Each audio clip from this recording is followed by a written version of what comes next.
A la tercera edición de Ciclo M. Es una iniciativa de UNICEF, Menstruación Digna México y ECT. Por favor, acompáñenos y ayúdenos a tomar sus lugares para que todos puedan ser parte del conversatorio que está por iniciar. Primero, quiero comentarles que nuestro conversatorio se llama Diagnósticos Situacionales y Acciones para la Gestión Menstrual en la Ciudad de México. Para ello, nos acompaña la licenciada Adriana García Jiménez. Denle un fuerte aplauso a la licenciada Adriana. No, pero fuerte de verdad. Fuerte. Muchas gracias. Licenciada, muchas gracias por estar con nosotros. Quiero presentarles a la licenciada Adriana García Jiménez. Ella es psicóloga por la UNAM. Cuenta con más de 15 años de experiencia en promoción de la salud, salud sexual, derechos humanos, igualdad y no discriminación en el sector público y la sociedad civil. Desde 2017 colabora con el Consejo para Prevenir y Eliminar la Discriminación de la Ciudad de México, el COPRED, como asesora de la Subdirección de Planeación. Licenciada, le dejamos el micrófono y le agradecemos mucho que esté aquí con nosotros. Muchas gracias. Voy a permanecer de pie para no estar sentada, entonces si quieren también podemos recorrer más las sillitas de este lado para que no les dé el sol. El punto es estar como muy a gusto, ¿verdad? Y bueno, a nosotras nos pidieron que les habláramos sobre unas acciones muy particulares que hemos realizado desde el COPRED. El COPRED es una institución pública de la Ciudad de México que lo que busca es prevenir y eliminar la discriminación. Entonces, lo que hemos realizado son una serie de investigaciones. Gracias. Y algunas acciones, procuraré que sea como una exposición muy amena. Y si no, me lo hacen saber, ¿verdad?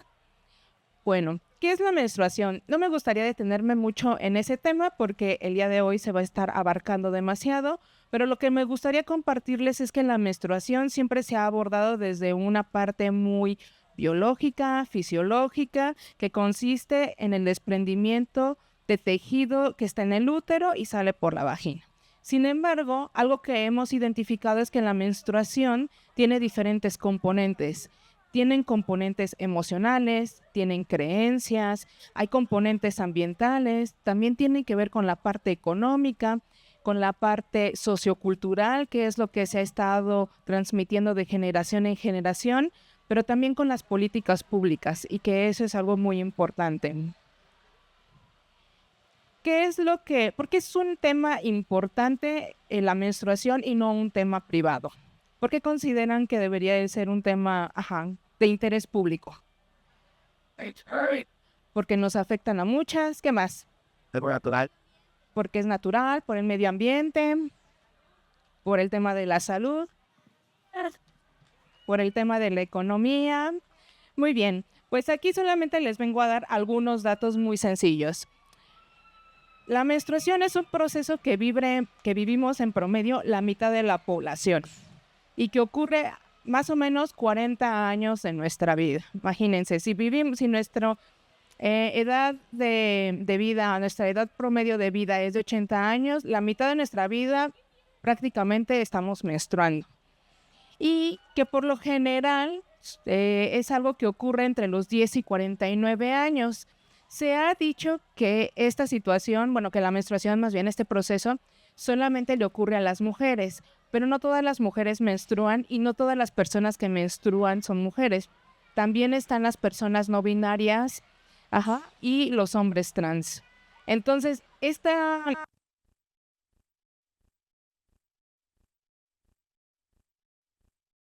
está la parte económica y la carga material. Si consideramos que en promedio menstruamos 5 días al mes, estamos diciendo que menstruamos en total como 2.400 días a lo largo de nuestra vida, que eso equivale como a 6 años continuos, más o menos. Y que utilizamos aproximadamente 200 toallas desechables al año. Es decir, 8,000 piezas durante todo nuestro periodo menstrual. Entonces aquí viene también como la parte ambiental que mencionaban hace rato. Es decir, que más o menos gastamos entre 16,000 y 32,000 pesos durante todo este periodo menstrual a lo largo de toda nuestra vida. Y eso si consideramos que las toallas nos salen entre 2 y 4 pesos. La verdad yo me vi muy tacaña porque ese no es el costo, ¿no? Si lo compramos de manera individual la pieza, yo creo que mínimo nos sale como en 5 pesos, pero entre mayor volumen, pues mayor nos sale el costo, menor es el costo. Entonces, ¿qué se necesita para vivir la menstruación con dignidad, que sea un proceso placentero o un proceso que lo vivamos como con tranquilidad? Hay un concepto que se llama gestión menstrual y esto hace referencia a todos los elementos que necesitamos para vivir la menstruación de manera digna. Entre ellos está el tema de la... Son bienvenidas, bienvenidos si quieren. Gracias. Están los productos, pero no solamente son cualquier producto, son productos que respondan a ciertas necesidades, a nuestras preferencias, también a nuestras posibilidades y nuestros contextos. Podríamos decir, bueno, entonces la solución ambiental es que todas las personas utilicen la copa menstrual. Pero, por ejemplo, para utilizar la copa menstrual se requiere muchos elementos anteriores. Información, dinero, agua, pero también hay poblaciones a las cuales no se les permite el uso de estos productos. Eso lo vamos a ver posteriormente. También necesitamos información, pero información sobre sexualidad a lo largo de toda nuestra vida, no solamente cuando menstruamos o 3 años antes de que lo hagamos, ¿no? Necesitamos esta información desde que estamos peques hasta que ya somos personas mayores, porque entra otro proceso que se llama la menopausia y que también influye en cómo vivimos nuestro día a día. También necesitamos la estructura sanitaria, es decir, pues todos estos espacios públicos y privados para tener acceso a productos de aseo personal, el acceso al agua, estas condiciones sanitarias, pero también condiciones para la limpieza y que sean privados. Y por último, necesitamos servicios de salud integrales, que estos incluyan la parte de la prevención, el diagnóstico, el tratamiento y un seguimiento. Cuando no tenemos alguno de estos elementos, pues obviamente no vamos a vivir plenamente nuestra menstruación. ¿No? ¿Qué pasaría si no contamos con estos elementos? ¿Qué impacto creen que tengan en la vida de las personas que menstruamos?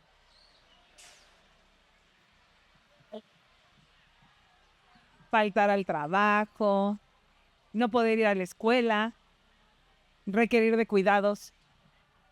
Así es. ¿Alguien más? Bueno, ya. Puedes llegar a tener infecciones si no te cuidas bien durante el proceso de la menstruación. Aquí les traigo algunas de las consecuencias cuando no contamos con todos estos elementos. Hay riesgos para la salud, también hay falta de diagnósticos, y por tanto de tratamientos. Faltamos a clase, al espacio laboral, y a veces es tanto la ausencia que decidimos ya no ir a esos espacios. Hay rezago educativo, hay bajo rendimiento, hay impactos emocionales, hay desigualdad económica y hay restricciones en actividades deportivas, recreativas, sociales. A veces es como el de, hoy estoy menstruando y no voy a ir a esa fiesta que tanto quería, o no voy a ir a natación, o no voy a jugar, ¿no? Entonces sí tiene un impacto en nuestra vida cotidiana. Y el impacto no es por la menstruación meramente, por como este proceso, sino más bien por la falta de elementos para que podamos vivir plenamente este proceso. Es decir, la responsabilidad no está en las personas en quienes menstruamos, sino en las condiciones que están alrededor. Y entonces lo que hicimos desde el COPRED fue una serie de investigaciones. Quisimos averiguar qué es lo que sucedía en las experiencias diarias de las personas que están en situación de calle, de las personas privadas de su libertad, de las adolescencias y juventudes, de las personas en situación de movilidad, en general de las personas que viven y transitan la Ciudad de México, las personas que trabajan en instituciones públicas, y de ahí surgieron todas estas investigaciones que se realizaron gracias a todas estas asociaciones civiles que son expertas por el acercamiento que tienen con las poblaciones. Está el Caracol, Mujeres Unidas por la Libertad, Elige, Menstruación Digna en Escenarios de Movilidad, pero también algunas personas activistas e investigadoras. Pero también en el Consejo nos dimos cuenta que el tema de la menstruación no solamente tiene repercusiones en el día a día, sino también el tema de la menopausia. ¿Qué está pasando con este tema que está siendo tan silenciado? Y decidimos hablar sobre ese tema y se hizo una encuesta sobre ello. Pero no solamente eso, fuimos más allá y realizamos una investigación sobre edadismo y andropausia en el empleo. Pero esos datos no se los traigo hoy porque me dijeron que me enfocara en el tema de menopausia y menstruación. Sin embargo, nuestras investigaciones se encuentran en la página del COPED, de ahí pueden revisarlas. Tenemos 2 investigaciones que están pendientes y que les invitamos que estén al pendiente porque este año se van a hacer públicas la información. Uno tiene que ver con una investigación sobre las personas con discapacidad, cómo están viviendo este proceso, pero también las personas indígenas y afromexicanas. Y entonces, ¿por qué tanta investigación? ¿Por qué el Consejo realiza investigación tras investigación tras investigación? Bueno, consideramos que las investigaciones son brújulas que nos van a estar guiando hacia qué es lo que está pasando, qué es lo que podemos hacer, cómo podemos monitorear o revisar que esto que estamos realizando lo estamos haciendo de manera adecuada. Y algo que nos damos cuenta y que recalcamos es que la vivencia menstrual no es uniforme, depende mucho de los contextos. Aunque pareciera que es un proceso que al día tal pasa esto y el otro, si no hay ciertas condiciones, ese proceso no lo vamos a vivir de la misma manera. Y es muy importante porque necesitamos realizar acciones diferenciadas y muy pertinentes a ciertos contextos. Y bueno, ¿qué es lo que identificamos con todos estos diagnósticos e investigaciones? No es algo del otro mundo, es algo que ya sabemos las personas que menstruamos, pero aquí viene algo muy interesante, ¿no? Cuando se realiza una investigación es como que esa información está de alguna forma avalada por alguna institución y entonces esa información sí es importante, sí es real. Pero si es información que viene de nuestros cuerpos, de nuestros sentires, de nuestros pensamientos, pareciera que esa información no es importante. Entonces, por eso realizamos estas investigaciones. ¿Qué identificamos? Bueno, hay síntomas que limitan nuestras actividades cotidianas. Eso es un hecho. La mayoría de las personas reportan que la menstruación se relaciona con un tema de dolor físico, malestar, y con ciertas alteraciones, ¿no? Como el sangrado abundante, lo cual pues afecta nuestro día a día. El dolor a veces es tan intenso durante la menstruación que es la primera causa del ausentismo educativo y laboral. Imagínense, no estamos yendo a los trabajos ni a las escuelas por el dolor tan fuerte que tenemos. Y que también hay otros factores que influyen en la menstruación, como la alimentación, el estrés u otras condiciones de salud.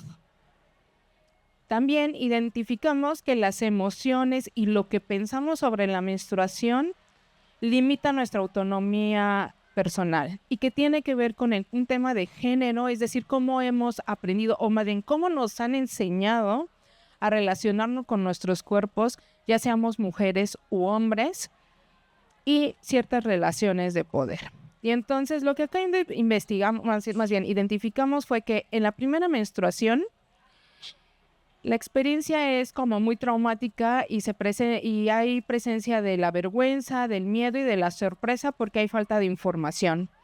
Y lo más interesante y desconcertante es que el miedo y la vergüenza son emociones que están presentes durante toda nuestra vida cuando menstruamos. Entonces, imagínense. Prevalecen muchos sentimientos de asco, de rechazo, de preocupación, ya sea por el tema del olor, por el tema del aseo o porque no podemos conseguir productos de gestión menstrual. Se reporta mucho que ocultamos esta parte de nuestra vida. Procuramos no hablar sobre la menstruación o si utilizamos toallas desechables las escondemos, las envolvemos en el papel, las metemos en un kit, en una bolsita, la escondemos para ir al baño, ¿no? Es un tema que no se habla, por ejemplo, con hombres, ¿no? Con nuestros padres, con nuestros hermanos, con nuestros profesores. Es como más un acercamiento como con personas que creemos que comparten estas experiencias. Y que en el espacio escolar y en el espacio laboral se da aún el acoso, la burla y la violencia. Entonces, estos datos nos están arrojando qué es lo que podemos hacer, qué situaciones se están presentando. La información que recibimos aún se encasilla por mitos, tabús y prejuicios. La información que más recibimos tiene que ver con estos temas biológicos, es decir, qué es la menstruación, qué es lo que sucede en nuestros cuerpos, qué es lo que pasa. Y dejamos de lado emociones, pensamientos, costos, entre otras situaciones. Los discursos vienen muy acompañados con emociones de miedo, ¿no? Es un proceso que te va a doler. O, como ya estás menstruando, ten mucho cuidado porque ya te puedes embarazar. Entonces, hay como una relación ahí entre lo que nos dicen y lo que sentimos. La primer fuente de información sobre la menstruación son las familias, principalmente nuestras mamás, nuestras madres, seguidas de la escuela.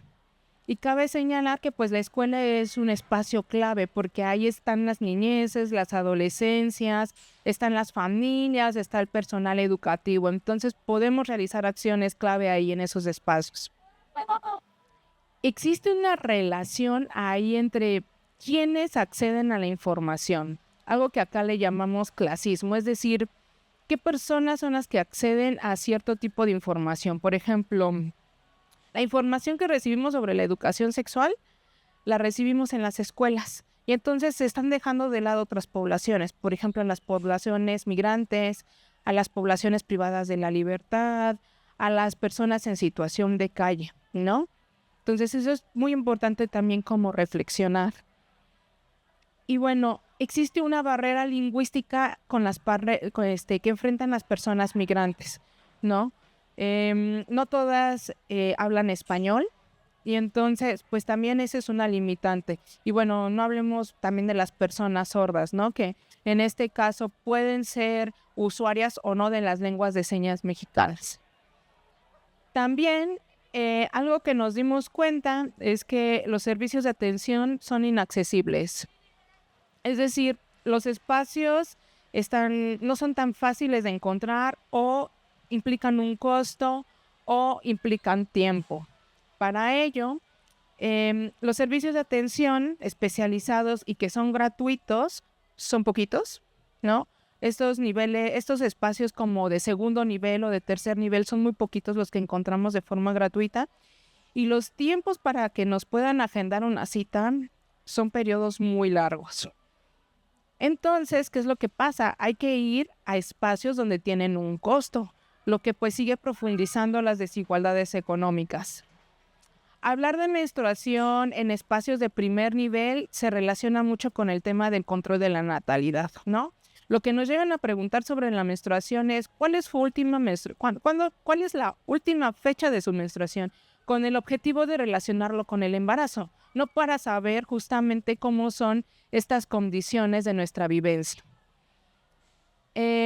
Y a pesar de que se reportan que los dolores y el sangrado son abundantes, las personas que lo vivimos a veces consideramos que no es un justificante tan importante como para decir voy a recibir atención médica por estos cólicos tan fuertes, ¿no? O a veces el mismo personal de salud dice, bueno, es que eso es muy normal, ¿no? Entonces no requiere como de la atención. Y bueno, en el caso de las personas que están en situación de calle y las personas migrantes, a veces no acceden a estos servicios de salud por un tema de apariencia o por falta de documentos. Algo más de lo que nos dimos cuenta es que los productos menstruales son insuficientes. La mayoría utiliza toallas desechables porque es lo más común o lo más económico, digamos. Y utilizar otros productos como tampones o copas menstruales, pues depende de otros elementos, como el acceso al agua potable. Y en el caso de las personas privadas de la libertad, su uso está restringido por las normas institucionales. Ellas no pueden utilizar algún recurso que esté como dentro de la vagina, ¿no?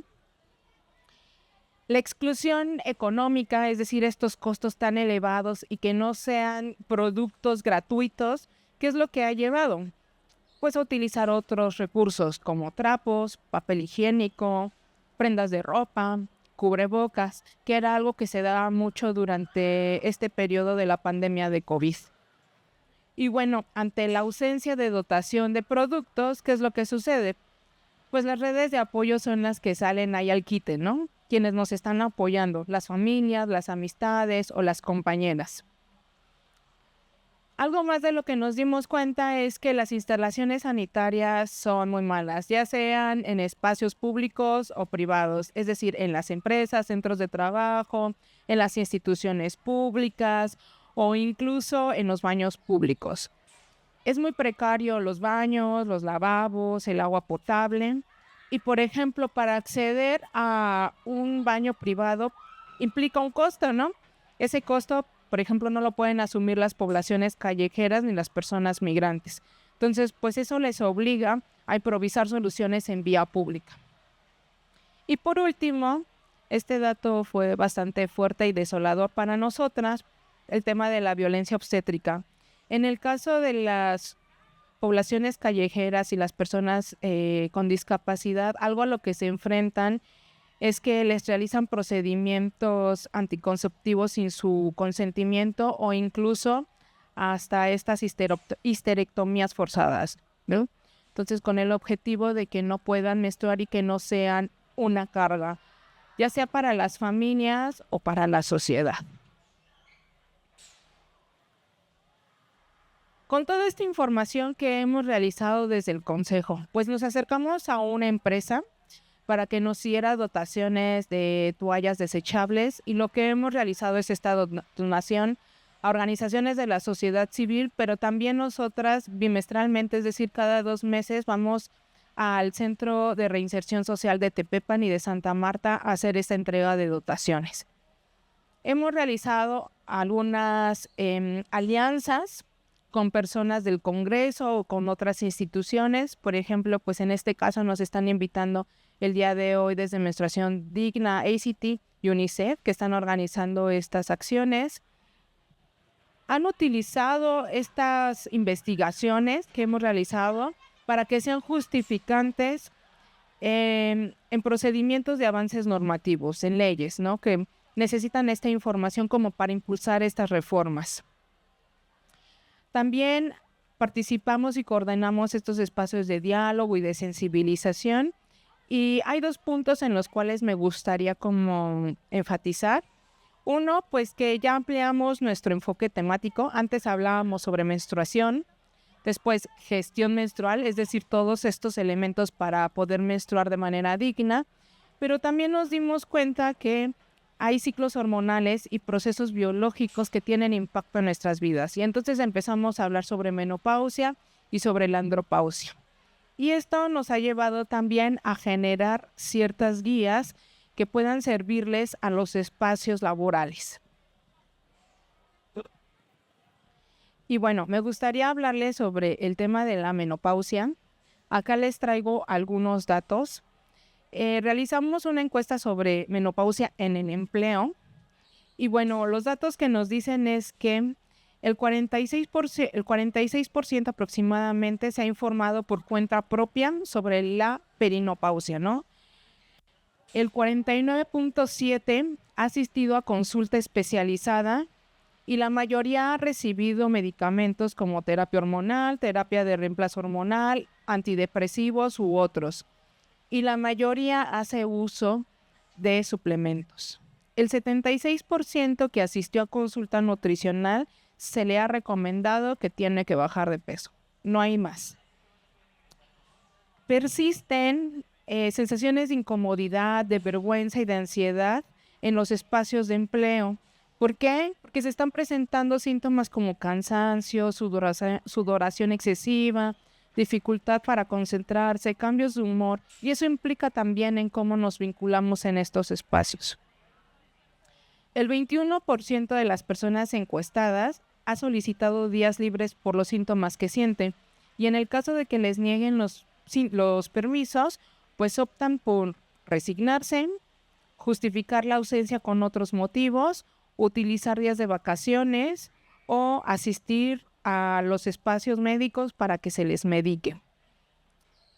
El 90.7% considera que los centros de trabajo tienen la obligación de implementar políticas sobre menstruación. Es decir, hay una percepción de que los centros de trabajo sí tienen una obligación de atender este tema. Y consideran que en caso de que exista una guía sobre prácticas de este tema, pues que sí lo implementarían en sus centros de trabajo.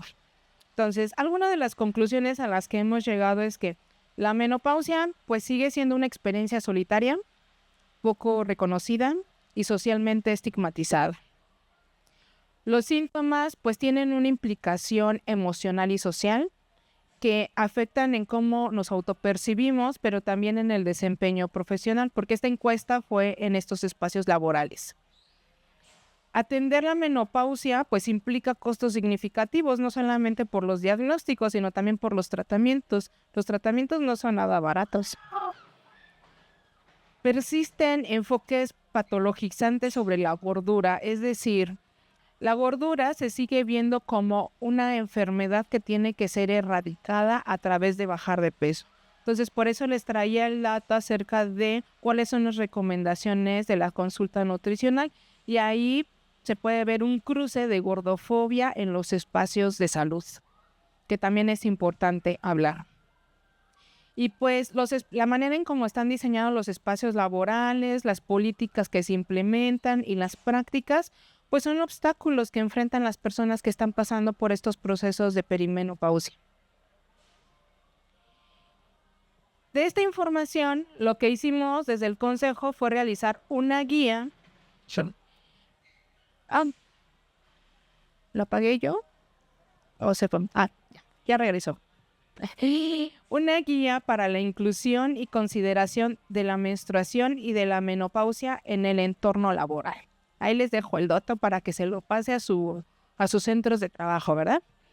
¿Qué es lo que nos dice esta guía? Nos dan como acciones muy puntuales de lo que puede realizar los centros laborales para atender estos temas. Uno son políticas de trabajo inclusivo. Es decir, hay que hacer un diagnóstico, hay que llevar a cabo procesos de educación, de sensibilización. Hay que formar a quienes están en puestos directivos y gerenciales para sensibilizarles y ver cómo estas personas pueden apoyar a quienes están pasando por estos procesos, pero también necesitamos políticas de cero tolerancia al acoso. El número 2 son políticas de ajustes razonables y flexibilidad laboral, que tiene que ver con que haya ajustes en los horarios, que el trabajo sea remoto, ofrecer días de descanso adicionales o licencias de salud. El tercero son políticas de adecuación del entorno laboral. Acceso a baños, productos de gestión menstrual, lugares de descanso, ventiladores, por favor. Y el uso de uniformes que el tamaño sea cómodo y cuya tela pues justamente permita que sea transpirable. El 4 son políticas de acceso a recursos médicos y apoyo. El 5 son políticas de comunicación abierta y privacidad. Para esto es muy importante el tema de la confidencialidad y generar líneas de comunicación de confianza. Es decir, yo no le voy a tener la confianza a quien es mi jefe, que puede ser un hombre quien no tiene ni idea de lo que estoy viviendo. Entonces lo que necesitamos generar son líneas de comunicación entre pares, ¿no? Que generen esta confianza para poder hablar del tema. Y por último, pues medir si todo esto que estamos realizando en realidad tiene un impacto o no. Y en caso de que no sea así, pues realizar todos estos ajustes que sean necesarios. Y bueno, Ya como para terminar mi participación, pues consideramos que la gestión menstrual y la menopausia pues implica un compromiso de todas, todos, todes, tanto de las instituciones como del Estado, los centros, de los centros laborales, y necesita tener una visión de derechos humanos. No solamente un tema de cómo justamente se lleva a cabo este proceso en nuestros cuerpos y que necesitamos retomar las voces y las experiencias de quienes están viviendo estas experiencias. Y acá está el QR que les va a llevar justamente a todas estas investigaciones para que le echen un ojito. Y con eso yo terminaría mi participación, sin antes poner sobre la mesa tal vez 3 preguntas que se lleven a lo largo de la jornada. Y uno sería, es que si el estar aquí para ustedes hubo un cambio en cuanto a cómo perciben la menstruación, es decir, antes de que llegaran tenían algunas ideas y estas ideas fueron cambiando a lo largo del día, ¿cómo fueron cambiando? La segunda pregunta sería, ¿qué acciones podemos o puede cada una de ustedes implementar para que este proceso sea placentero o que sea digno? Y tercera pregunta, estas acciones, ¿cómo nos gustarían que fueran? Es decir, al finalizar, yo visualizo que las personas que menstruan me gustaría que lo viviera de esta forma y entonces que eso sea una brújula para lo que yo voy a realizar. No necesariamente tiene que ser algo como una incidencia en mi espacio laboral. Puede ser desde reflexionar cómo yo he vivido mi proceso, cómo lo ha vivido quienes están a mi alrededor, cuáles son los discursos que yo estoy dando. Si tengo la oportunidad, llevo esta información en mi espacio laboral. Dependiendo de lo que yo esté realizando, ¿qué otras acciones puedo realizar? Y entonces, pues me gustaría que esas fueran como preguntas que estén acompañándoles durante este día. Y pues muchísimas gracias por su atención. Gracias, muchas gracias a la licenciada. Un aplauso más fuerte todavía. Gracias, muchas gracias. Licenciada, le agradecemos mucho toda la información que nos compartió. Y para ver si pusieron atención, UNICEF, Menstruación Digna México y ECT nos dieron 2 regalitos para las personas que nos contesten bien 2 preguntas acerca de la información que compartió la licenciada Adriana con nosotros. Y va a ser mi interventora la licenciada Adriana para ver si es cierto que contestan bien. Entonces, me gustaría saber si ustedes recuerdan cuáles son los elementos que son los mínimos indispensables para hablar de menstruación digna. ¿Alguien se acuerda? Son 4, pero compártanos 2. La primera persona que alce la mano y me cuente cuáles son esos elementos para hablar de menstruación digna. Acuérdense que la licenciada nos habló. Por acá, a ver. Formación y educación. ¡Ay, excelente! Muy bien. A ver, ese es uno. Otro. Agua. Agua. Agua para tener la higiene correcta, ¿de acuerdo? ¿Están de acuerdo? ¿Está de acuerdo, licenciada? Perfecto. El primer regalito de parte de ECT, Menstruación Digna México y UNICEF. Muchas felicidades. Y otra pregunta. ¿Cuáles son las consecuencias de no tener una menstruación digna? ¿Se acuerdan de todos los elementos que nos compartió la licenciada? Por allá. Gracias. Bueno, uno podría ser ausencia laboral. Excelente. Y sí, pues dejar de tener como las actividades normales, por ejemplo, ir a natación o ir a la escuela. Claro, excelente, muy bien. A ver si la licenciada nos dice bien contestada, excelente. Pues muchísimas gracias a todos por participar. Les agradecemos que estén aquí con nosotros y les invitamos a ser parte del resto de los talleres y de los conversatorios que tendremos aquí en la 3ª edición de Ciclo M. Les agradecemos su presencia y bueno, pues el aplauso es para ustedes por participar y por aprender muchísimo en esta tarde. Gracias a todos y todas, todes. Radiotopics.com. Compás en sintonía.